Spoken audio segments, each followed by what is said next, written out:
এক সময়ের কথা। এক ঘন জঙ্গলে অনেক হাতির একটি দল বাস করত।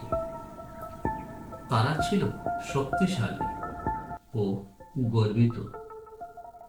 প্রতিদিন সকালে তারা দল বেঁধে জঙ্গলের ভেতর দিয়ে নদীর দিকে যেত জল খেতে। সেই পথে একটি ছোট্ট ইঁদুরের গ্রাম ছিল।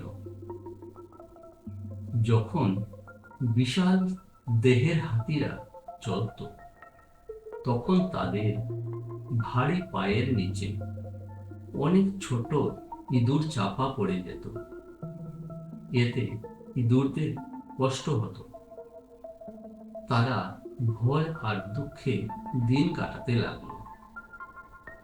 একদিন ইঁদুরের রাজা ঠিক করলো, আর সহ্য করা যাবে না।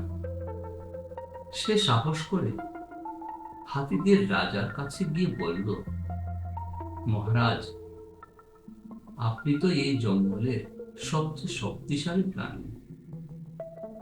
আমরা ছোট্ট হলেও জীবিত প্রাণী। আপনারা যখন আমাদের গ্রাম পার হন, তখন অনেক ইঁদুর মারা যায়। দয়া করে এই পথটি ব্যবহার করবেন না। হাতি রাজা ইঁদুরের কথা শুনে হেসে বলল, তোমাদের ছোট্ট প্রাণগুলোর জন্য আমার মায়া হয়।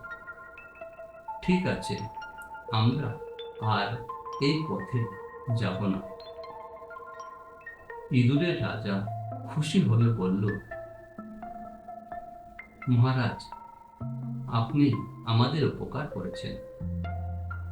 যদি কখনো আমাদের পক্ষে কিছু করা সম্ভব হয়, তাহলে আমরা নিশ্চয়ই সাহায্য করব।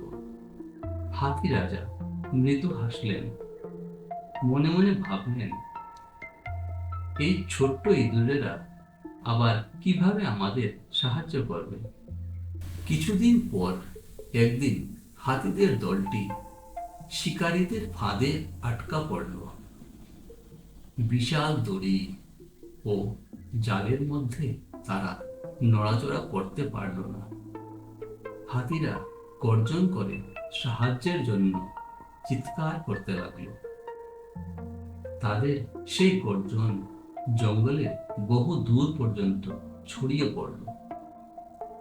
ইঁদুর রাজা সেই আওয়াজ শুনে চিনে ফেলল। সে সঙ্গে সঙ্গে তার সব বন্ধু ইঁদুরদের নিয়ে ছুটে এল। তারা নিজেদের ধারালো দাঁত দিয়ে ফাঁদের দড়িগুলো কেটে দিল। কিছুক্ষণের মধ্যেই সব হাতি মুক্ত হলো। হাতিরা আনন্দে কেঁদে ফেলল। হাতির রাজা ইঁদুর রাজাকে ধন্যবাদ জানিয়ে বলল, আজ বুঝলাম, কারো আকার নয়, তার মন আর সাহসী হলো সবচেয়ে বড় জিনিস।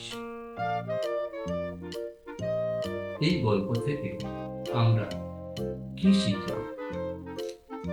কাউকে ছোট্ট ভেবে তুচ্ছ করা উচিত নয়। দয়া ও বন্ধুত্বের প্রতিদান একদিন না একদিন ফিরে আসে। সব প্রাণীরই জীবনের মূল্য আছে।